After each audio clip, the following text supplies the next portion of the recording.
Like moths to a flame, you've thrown caution to the wind for a glimpse into our world. Well, now you're in it. Welcome to Effed Up Stories.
Hello, everybody, and welcome to a new episode of Effed Up Stories. I am your host, Will Pender.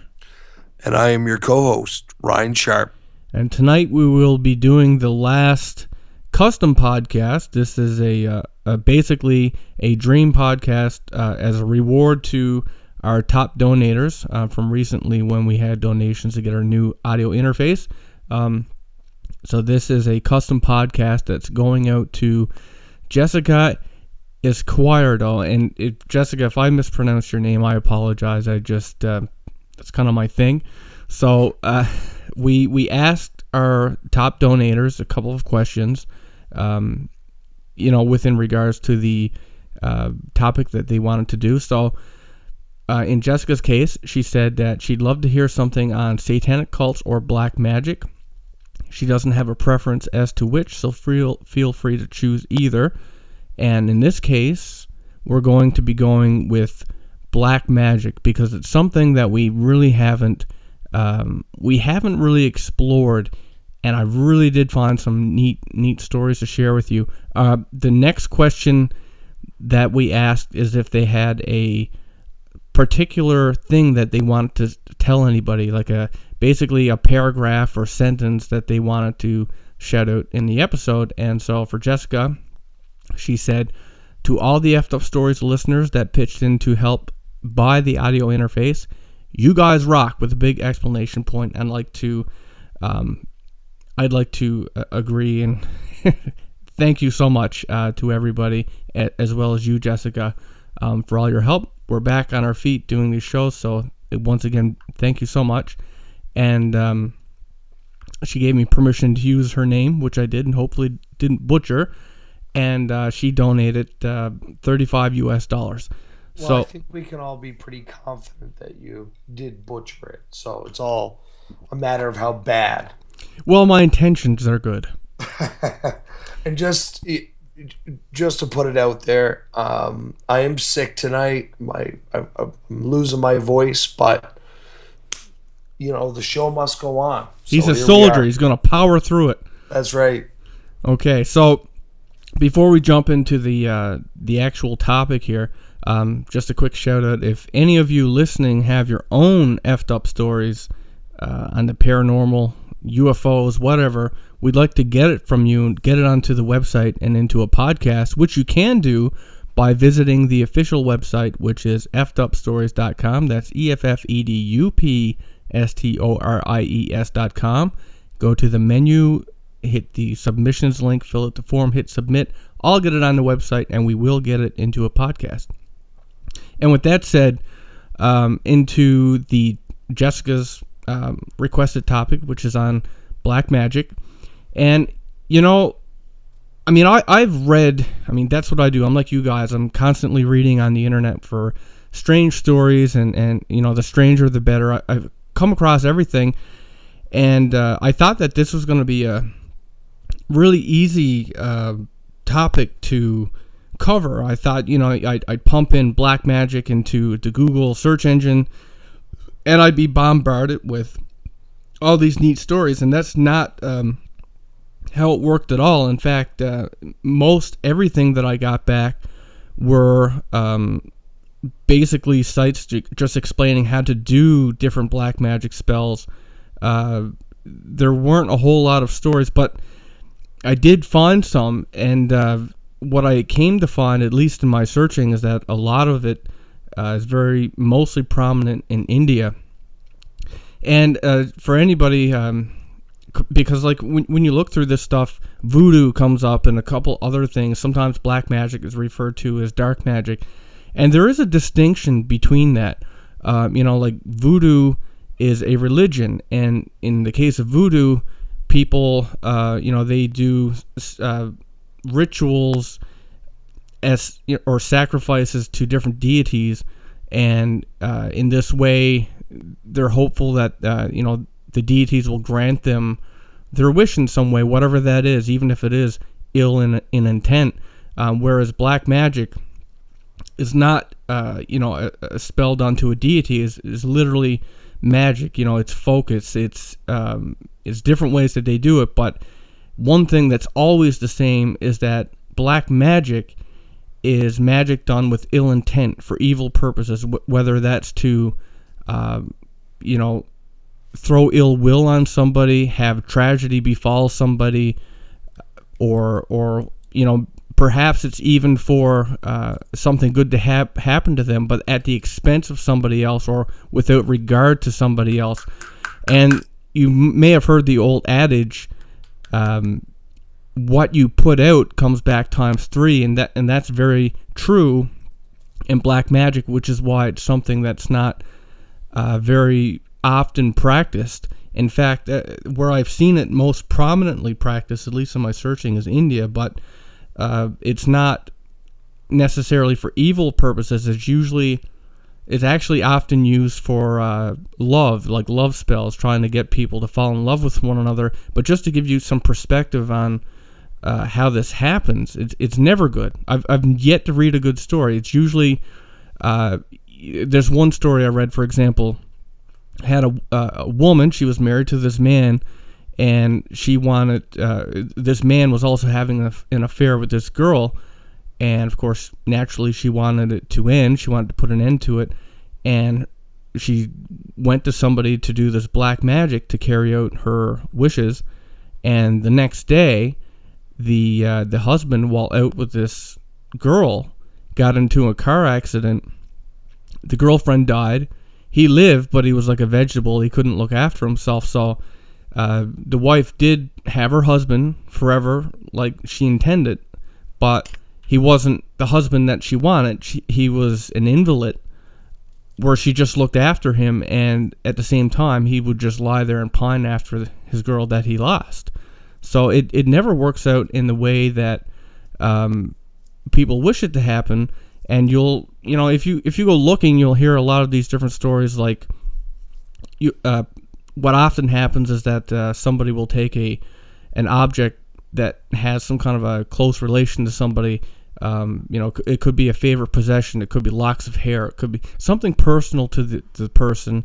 They'll take it. They'll perform a ritual on it, and most often they'll hide this item in the person's house where they can't find it. And as long as that item is there and it's not found, because the item needs to be ritually cleansed. It needs to be found and ritually cleansed. And most people don't know that they have a curse on them. They just all of a sudden have this run of really bad luck and tragedy.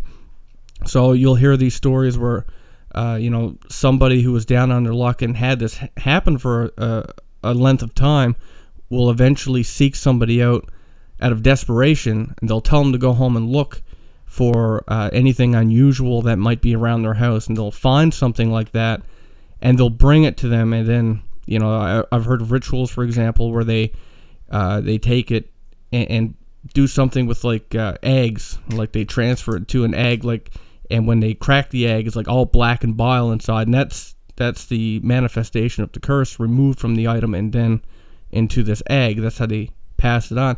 So you'll hear stories like that, but I wanted to get some stories that were different, some that were a little different from the norm.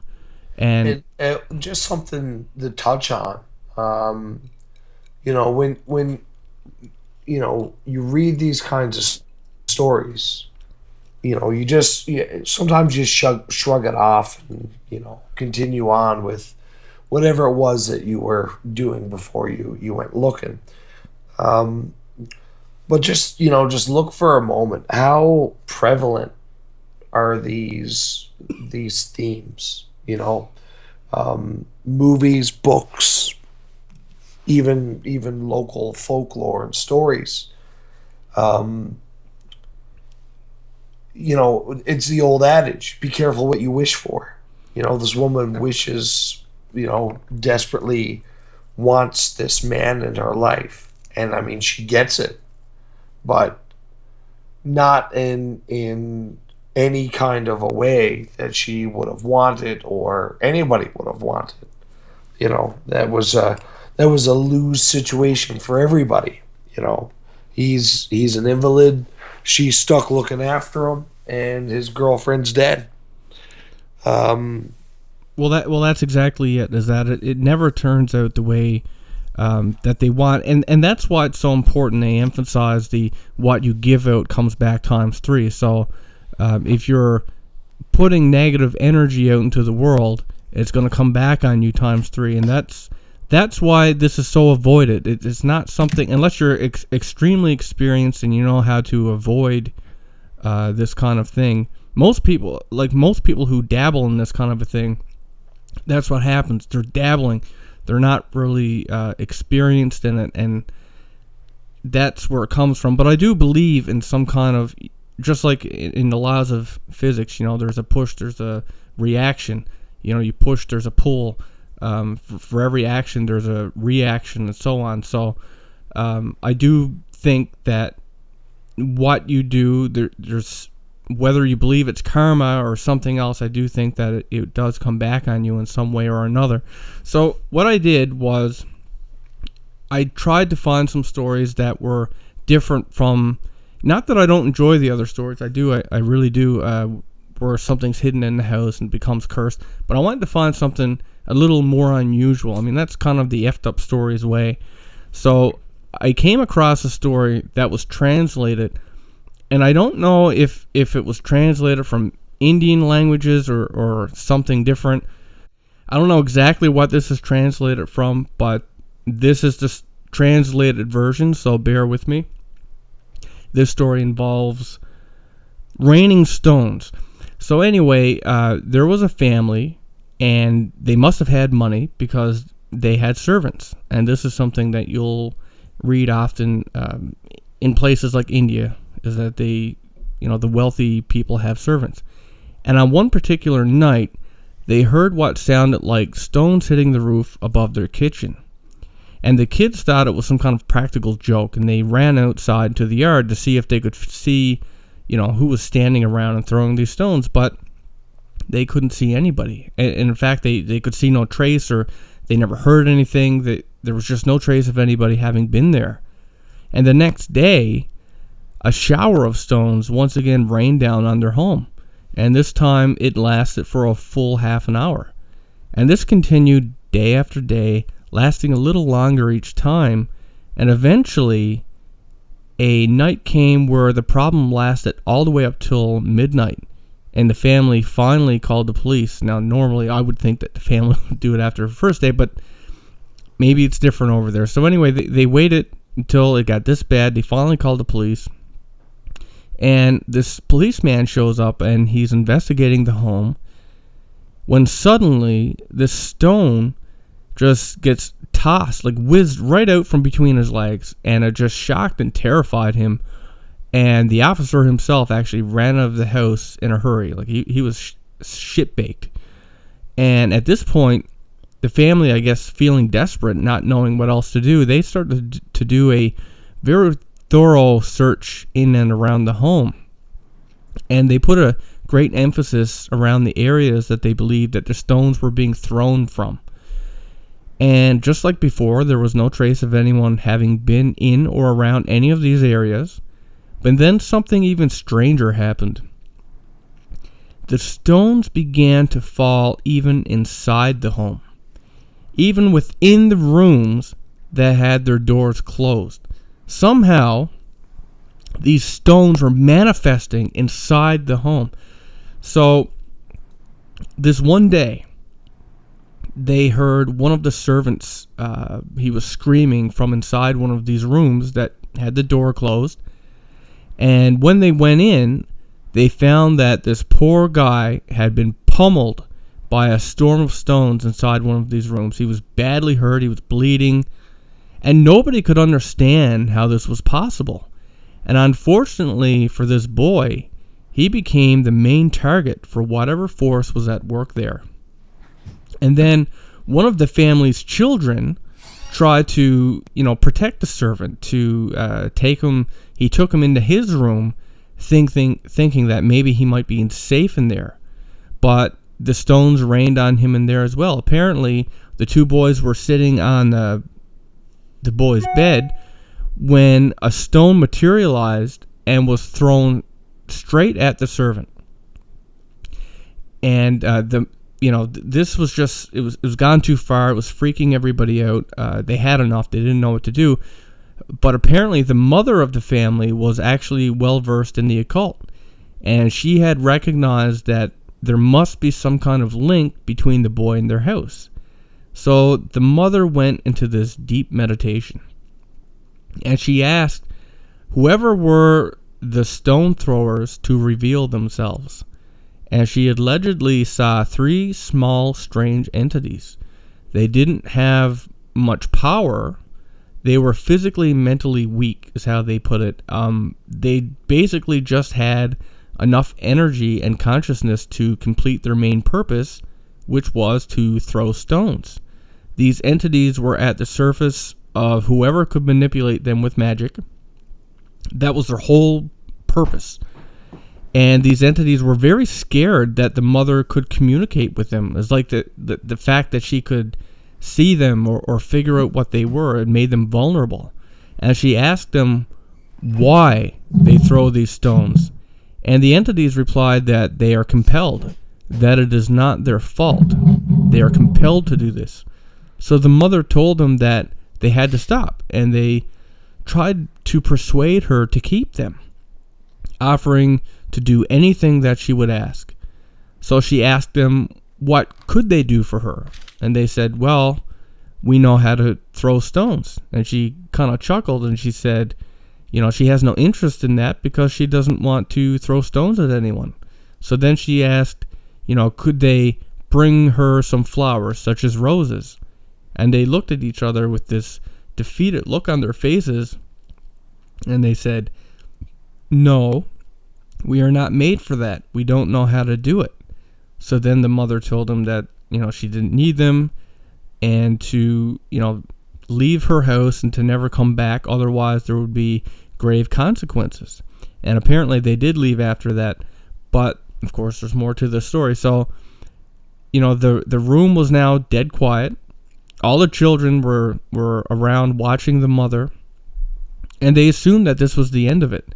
But the next day, one of the servant's daughters, or one of the previous servant's daughters, she had been working there as a maidservant for the family, and she came to the house in the afternoon, and she was very worked up. She was afraid and experiencing great anxiety, and she told the mother that her father, Vital, was in the hospital and he was dying. And the mother sort of laughed and said, all that for a few stones. And this is because, this is when she put it all together, Vital had been a servant that used to work for the family but had been fired for some reason. And apparently the day that they fired him, he had screamed these threats at the family, claiming that he knew black magic, that he would make them pay. And basically that's what he did. He went and he did some kind of black magic ritual, and that was the cause for all these stones. And what the family had experienced was this black magic curse that was put on the home, and possibly the servant that was the target from earlier. And that could have been because Vital was jealous of him, or maybe he took his job. Whatever the case was, that's what he put the curse on, was this servant and this home. And I'm not sure if Vital becoming sick was the work of the mother perhaps doing a spell of her own when she figured it out, or because, of that old adage, once again, that whatever energy you give out will come back times 3. But after the daughter had told the mother about her father being sick, and the mother put it together, Vital did get better. And again, I don't know if that's just because, the mother had broken the spell because she felt bad for him, or maybe he had suffered, that times 3.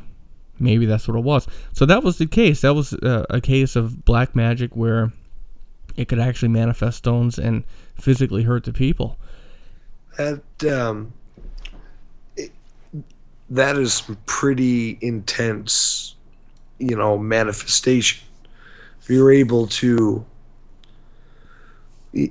compel beings with the ability to physically manifest objects, that's definitely not something that you hear of too often, especially not in the Western world. But again, we see the same kind of themes to this, and it's something to bear in mind whenever you're reading these kinds of stories and kind of putting things together on your own. Is something that I've noticed over the years is that there definitely does seem to be rules to this kind of thing, which I think in a real concrete way kind of helps legitimize and kind of solidify the idea that these things are actually going on in the world around us. When something has rules to it, there tends to be some legitimacy. Dare I say that it if it has rules, it's similar to physics and the laws of thermal dynamics and this, that, and the other thing. It is very interesting to look at these kinds of let's face it, that's crazy. You were in a house, rocks started flying, literally manifesting out of nothing and flying at you. I would say most people would enter a state of shock. Well, what I found interesting is that there were 3 entities whose sole purpose was to throw rocks, which made me think that whatever spell that, basically the spell that was put to work, it almost seemed as if the spell itself manifested these entities, and that was their purpose. That's all they were to do. I mean, that's what they were made to do. And then it makes you wonder of other curses and entities, and you wonder if they too are not the manifestation of, and let's not even use the word spell. I mean, a lot of this is just focus and intent. A lot of rituals and spells, I mean, that's all they're designed to do, is to help you focus and intense your emotions towards a singular goal. So are a lot of these different entities purely the manifestation of such intense focus and thought? And the more I think about things, that's what I come to. That's why magic and rituals, it transcends culture, it transcends religion, even miracles. Miracles for one culture in like, say, Christianity is just white magic to another group of people. It's just that focus. How you get there doesn't matter, as long as the belief is there, the faith is there, the focus, the intent. As long as that's there and it's as strong as it needs to be, it's like it does have an effect on the outcome. It does make these things happen. And particularly in this situation, not only does it seem to be an indication of somebody, working their will, I find it interesting how this may relate to thought forms, or tulpas. Perhaps it wasn't just compelling an already existing entity to do something as much as it was Giving birth actually, to it. actually creating an entity, with a very, very intense, focused will, consciousness giving birth to consciousness. And, that to me, I do believe that there are other entities, non-physical entities that cohabit this world with us. But in this instance, I think personally I'd be more inclined to think that they were thought forms, such a specific purpose. Yes, exactly. Created for a very specific purpose. So that's a good example of black magic. Now, another story that I came across, and this one isn't entirely new to me. You fans of the paranormal might already be aware of this, but what I found when searching this is that all these different places that cover it, they only cover so much of the story. So I had to go to several different places to really get a detailed account of this. And what I'm referring to is a doll named Robert, and he's allegedly alive, and he was actually he served as an inspiration for the Child's Play movies with the Chucky doll. And this again comes back to curses and black magic or voodoo, depending on the version of the story that you read. But so it's a doll named Robert, and it was created at the turn of the 20th century. And Robert is a 3-foot tall handmade doll, which is stuffed with wood wool known as excelsior. It wears a white sailor suit. And if you look at pictures of him now, like if you Google it, you're going to find that his face and such, it just got this really, I guess it's almost like a bland skin color and has blemishes, like, I don't know if it's tears or whatever, but allegedly when he was first created, he's said to have had painted features like that of a jester. But I haven't found one like that. It's just the bland skin color. But anyway, there was a young boy named Robert Eugene Otto, and he lived with his wealthy parents in Key West, Florida. And there were several people who said that his parents, Mr. and Mrs. Otto, and again, they're wealthy, they have servants, but, these guys were apparently very abusive to their servants. And it's this abuse that would serve as the catalyst for this story, because you see, one of the servants who was abused by these people just happened to be very experienced in either black magic and or voodoo. And that's why I brought up the whole distinction, because some stories say black magic, some say voodoo. I'm not sure which is the case here, but the end result is the same. So anyway, she allegedly used this knowledge to curse this 3-foot straw doll, which she made and then gifted to her employer's child, Robert.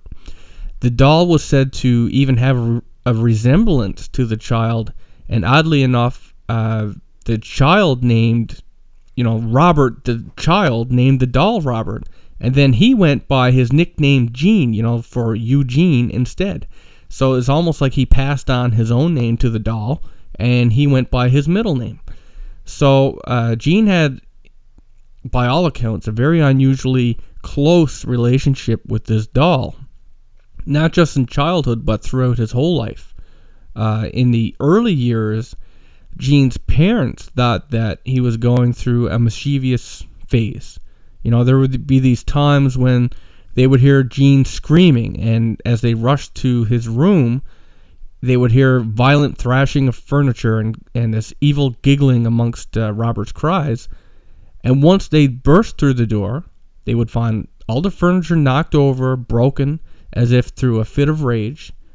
And Robert would just be sitting there, and at the foot of his bed, Gene I'm going to refer to him as Gene from here on. He would just be sitting there, and at the foot of his bed would be that doll Robert, sitting there and staring at him with these creepy glassy eyes. And, in this case here, Gene would just whisper to his parents, Robert did it. And the parents at first passed this off as, a young boy's imagination. He's acting out. But this became the norm, and it was quite often that Gene's parents would come across destroyed and mutilated toys around the house, and Gene would tell his parents Robert did it. And so despite these episodes and the fact that Gene was also at times afraid of the doll, he took him everywhere. Over the years, Gene's parents would hear him speaking to someone upstairs in his room.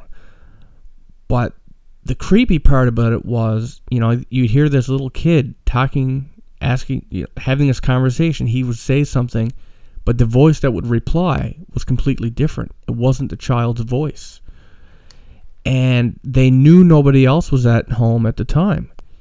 And they would have visitors over, and many visitors have also heard this sinister giggling, and they would, from time to time, from their peripheral vision, see what they thought to be the doll scrambling up the stairs. And then that would have to be creepy as hell. Oh, hell yeah. Mr. Marbles, right? But, so they would see this stuff. So, this is kind of corroborated from other people, but and yet still, on the street, there were people who claimed to have seen the doll move on its own from window to window, watching them outside the windows of the house. So, at some point in his life, I don't know if Gene stopped playing with the doll or whatever, but it ended up in his attic. And well, he had like a long, weird relationship with this thing on into adulthood. Well, that's what I'm getting to. But the way the story went that I read was that eventually Gene's parents died, right? And he inherits the house. And the way the story read, that the biggest one that I could find is that he rediscovered the doll in the attic. And when he did, it's almost like something came over him. It was this connection, almost like a hold that he couldn't shake. And he put Robert back as a main character into his life again. And at this point, it's important to mention that Gene was married, right? Gene was all grown up. He was married, and he was also a prominent artist. And in fact, so much so that later on, his house became known and is referred to as the artist house. So despite all this, right at the beginning, when Gene is married and the wife sees the doll, she's very creeped out by it. She said that she had seen the doll on several occasions where his expression would change. His face, the expression, it's a doll, and you would see, it could look happy one minute, and the next minute he would look angry. And it's almost as if he's following the conversation or what's happening around the room. And you can actually go and Google pictures of this thing, and you will see pictures. It's a very distinctive looking doll. Yeah. And it's not like a ventriloquist dummy or anything like that. No, and that's one thing that struck out at me is that I saw pictures where in one picture he looked like he's smiling, and another picture, he kind of looks sinister, like he's frowning at you. So that's something you can actually Google and see, and unless it's a very clever fake, which I don't think it is, because a lot of these pictures are taken at a museum where he now resides.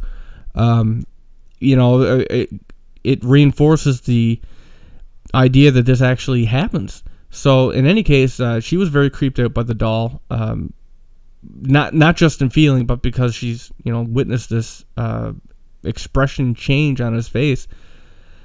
So one time, she took the doll and she locked it into the attic.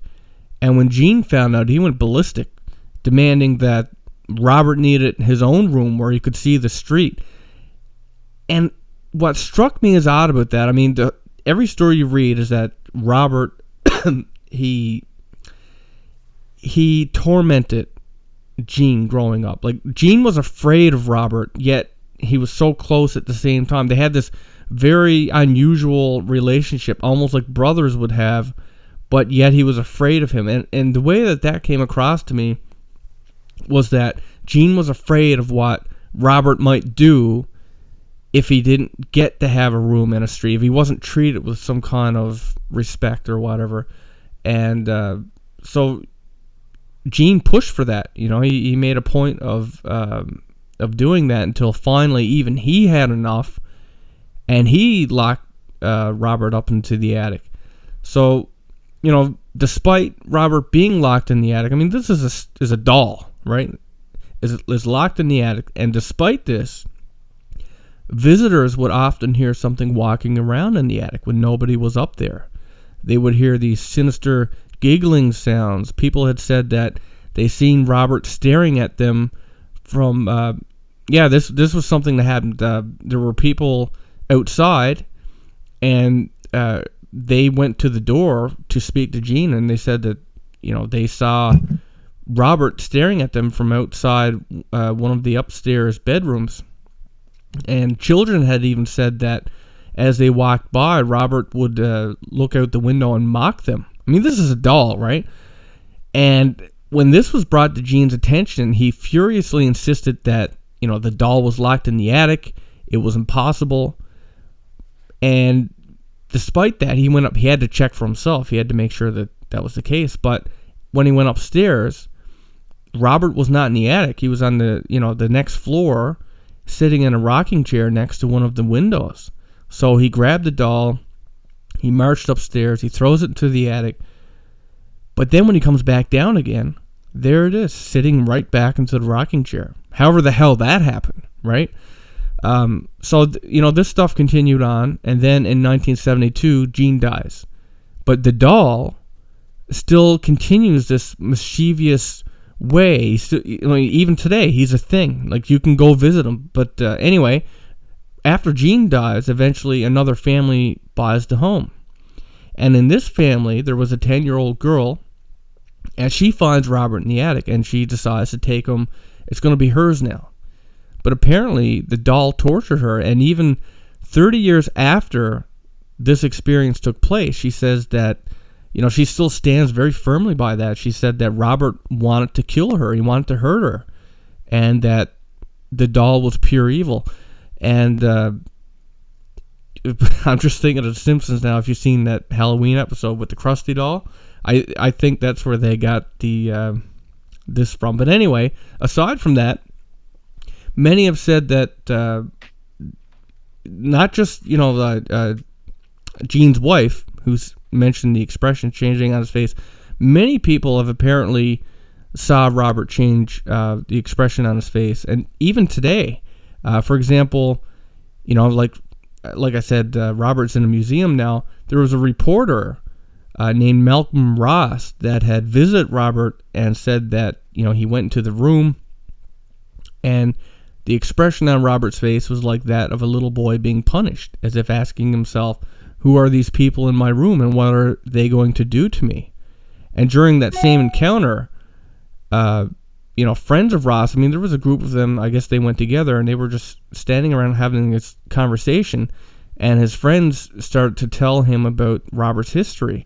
And as they were doing so, the doll's expression had changed as if he were following the conversation. And at some point, one of the guys in the group made a negative comment towards Gene, the first owner. And Robert's face had apparently changed to a very angry scowl. And Ross was quoted as saying there was some kind of intelligence there, as if the doll was listening to us.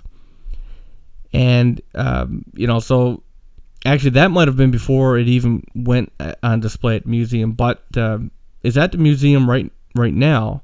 And the staff there have been pranked by Robert as well. Like, there was this one employee who, he was cleaning up, and he cleaned Robert and his area. And when he left, he had several doors that he locked behind him, and he turned off several different lights in different rooms.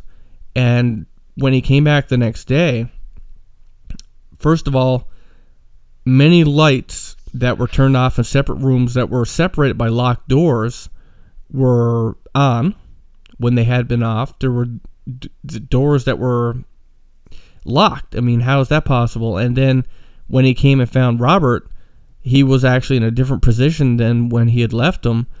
And Robert's own light on his casing was on. And so that baffled him. But even more so was that Robert's shoes were covered in fresh dust, like he was up and walking around during the night. And also interesting is that just like in so many stories of paranormal activity, we see lights flicker and electronics malfunction, and that is true with Robert as well, because when people go to the museum, oftentimes they like to take pictures of them, and they take out their camera and discover that it either doesn't work, or the batteries suddenly drain, or when their cameras are effectively broken until they get outside. But perhaps more interesting is that the museum started to receive letters addressed to Robert from people offering apologies and asking forgiveness, possibly because their attempts to take pictures of Robert without first asking for permission have allegedly caused him to be cursed. And if you're wondering how Robert grants permission, he allegedly slightly tilts his head.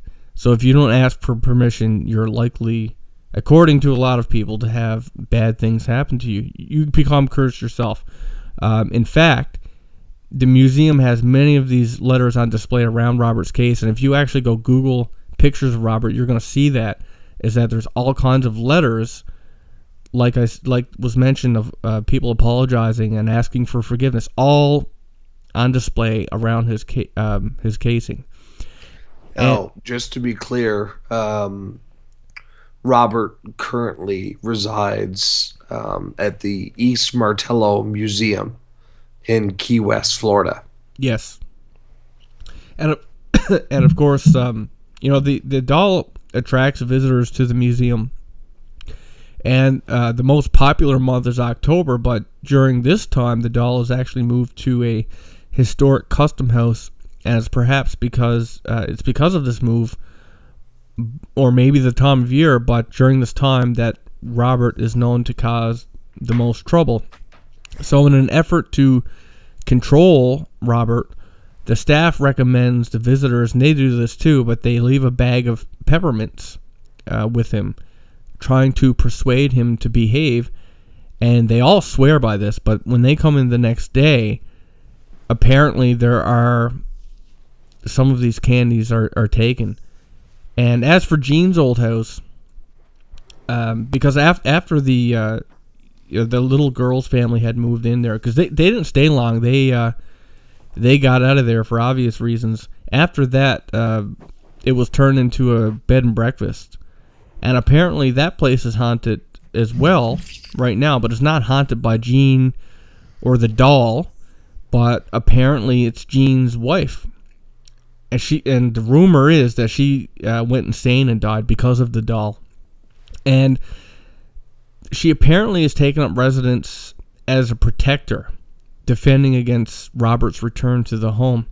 And so when people are visiting there, or the staff in particular, when they feel the eyes on them watching them, they take comfort in it, because they feel it's Jean's wife, keeping a watchful eye and protecting them from Robert's return. So that's a story of an alleged curse. It's interesting for a number of reasons. One reason is that it's a curse that was put on a doll that allegedly came to life, but also because the doll can curse people, as in the case of people who take pictures of the doll without asking permission, and then they're cursed. And obviously there's something to it, because they have so many letters. It reminds me of where, I don't know, I feel like it's Hawaii. There's a mountain or some place that has these rocks that people like to take home as souvenirs, and they get mail all the time of people trying to send back these rocks because they're warned not to do it.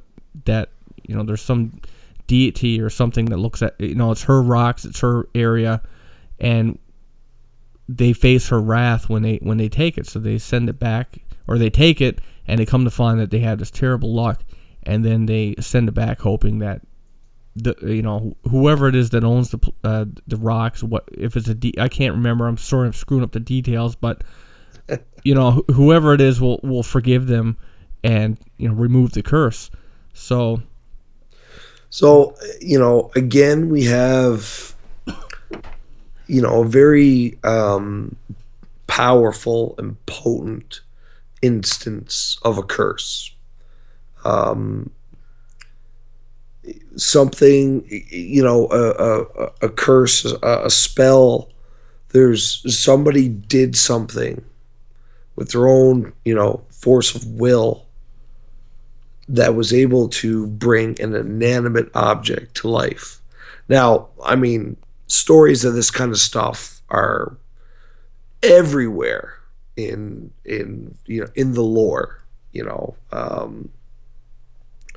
There's wicker men, there's golems, there's a whole manner of inanimate objects that get brought to life in terms of historical lore and what have you. Again, I think we see these themes kind of pop up again and again, and it strikes me as so interesting that something that most people would say, oh yeah, well that's just bullshit, right? I mean, that's fine. I can understand somebody taking that stance on the whole thing, but I mean, Robert and the accompanying curse and what that means and what it's done. I mean, he's been around for decades. People have been witnessing events surrounding Robert the Doll for decades. And likewise, this extends into many other stories of a similar nature. Robert just so happens to be very famous because of his restlessness, and the fact that the Chucky movies were based on him. But if you just think of if this has a series of rules and whatnot that this kind of a thing follows, then I just think about the amount of energy that would be involved in animating something like that in such a way that it remains potent and animated for decades later. What I find disturbing is that oftentimes in these stories, like in this case with Robert, it wasn't that the person doing the cursing didn't curse the employer who had pissed her off. She cursed their child. This innocent child had nothing to do with whatever it was that she had a problem with. And that was the same case with several other stories. I mean, you could look at the Stones one and say, okay, well, the servant was jealous, but really his beef was with the employer who had fired him. It wasn't the servant. That was just a replacement. So it's disturbing to me that the target is often, or at least sometimes, it's not even the person that was at the root of the problem that the person had that wanted to curse. It's like they're not even responsible for that hatred. But you know why, right? Because the most horrible thing you can do to a person is to go after their children. True, but it makes me think, like in the case of, with the Stone story, you had the Okay, remember the servant who was fired, who did the black magic, he almost died because of it, right? Comes back times 3. So what the hell would happen to the person who cursed that doll, who like caused a lifetime worth of torment for Jean? Well, I mean, that all comes down to put it simply, how good you are, right? Because it's like anything. If you're good at it, then you can avoid the backlash. I mean, there are ways and methods to avoid that backlash. It's all on how you direct the energy, or in some cases redirect the energy. I think that From yeah. from from what I've read and what I've experienced over the years, that's my take on it. Is if in this case with Robert, could very well be that the person who did it, they may have lived a long life, but may have done so, suffering from all the various kind of backlash that comes from this kind of a thing. But in the same token, depending on how they went about it, they may have been able to avoid it altogether. True. I guess the very experienced would know how to carry it out without causing damage to themselves. Although it always seems to be like, and I don't know if this is true for black magic, but it makes me think back to the whole skinwalker thing, right? Because skinwalkers, once they're cursed and they can do these terrible things, but if anybody ever found out that a person was a skinwalker, just knowing that they would die, right? And I've certainly you're saying the skinwalker would die, or the person who discovered no, the skinwalker would their die. true identity. The skinwalker would die. Yeah, and you often see these kind of rules that are that kind of arbitrate these types of scenarios. And in the case of Skinwalker, we're looking at somebody who, just to become one, from what we've discovered over the years, apparently, you have to like murder your nephew, or you have to murder somebody close to you, a family member, a loved one, to show how committed you are to this new state of being. And could very well be that the rules that dictate how these kinds of things work, and in this particular scenario with the Skinwalker, that could very well be that that's one of the stipulations. It seems like it's a big risk. You have to maintain. It's like there's a risk just carrying it out. Certainly. With that said, Ryan, I think your internet connection is cursed, because you're starting to sound like Stephen Hawking. So I think we're going to clue it up there, guys. Certainly, I look forward to reading your comments on it, particularly anybody who knows a lot about black magic and has something to add, or perhaps even something for me to search, because I find it really interesting. And Jessica, I hope above all you enjoyed it, because that is what we set out to do, was to do the podcast that you would like as a way to say thanks for your generous donation and helping us get our audio interface and back up on our feet.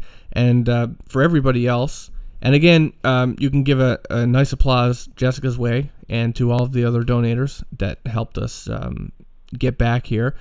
We didn't hear back from our number one donator, and I've reached out several times and haven't heard back. So again, if you're listening, whenever you decide, if you would like to, if you reach out to me and you would like to do the custom podcast, I will still honor it. Just get in touch with me. And for everybody else, if you have an effed up story of your own, of course, we'd love to hear it. And you can get that to us at the official website, which is effedupstories.com. That's EFFEDUPSTORIES.com. Go to the menu, hit submissions, fill out the form, hit submit. I'll get it on the website and into a podcast. And with that having been said, guys, we have a ton more to come your way, so I hope you will tune in for that. And thank you for listening. Thank you so much for spending time with us tonight and for bearing with me with my fucked up voice. His cursed voice. And cursed internet. And cursed So thank you all so very much for your time tonight. Now you're going to go pound back some apples. Yeah, exactly. All right. Good night, everybody.